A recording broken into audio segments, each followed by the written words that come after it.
Hi guys, сәлем достар, олай болса магистратура дайындыққа қош келдіңіздер. Кеттік. Tells me дейді. Аха. Не болады мына жерде? Никто мне не говорит ничего дейді.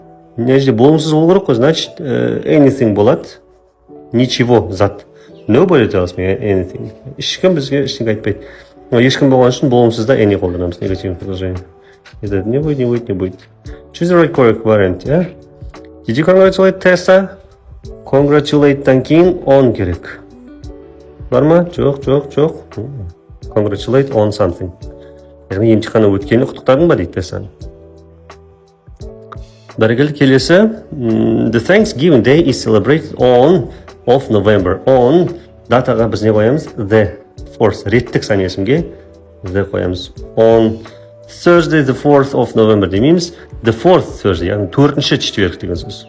I wanted my friend but couldn't her address. Wanted-тан кейін to қоямыз. Want-тан кейін to жүреді. Call жоқ дұрыс емес. To call дұрыс. Couldn't-тан кейін начальный форма керек, выбір керек. Found дұрыс емес. Found дұрыс емес. Не қалды? Find. Я хотел позвонить другу, но не нашел ее адрес. Звондағым келді, бірақ адресін таппадым дейді. Бәрекелді келесі. When we came to the cinema, the movie, unfortunately, we missed the beginning of the movie дейді. Біз кинотеатрға келген кезде, келдіңіз ғой міне. Time болса, now, қазір. Келді. Олар келді мына жерге, міне. Came болды. Енді бізге оның алдында болған, мына жерде кино басылып кетті. Өткеннің алдында болған шақты біз не дейміз? Past perfect дейміз. Past perfect'in формуласы had verb 3. Окей?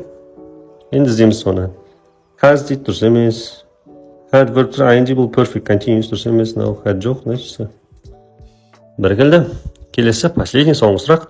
The post office works from Monday to Friday. Sometimes it also works Saturdays. Қайсысы болады? 4 into on. Өзіңіз белгілеп кетіңіз. Бәрекелді. Видео ұнаған болса лайк басып, міндетті түрде тіркеліп кетіңіз. Сіздер үшін олай, біз үшін өте үлкен мотивация. Олай болса сәттілік, аман болыңыздар, бар болыңыздар.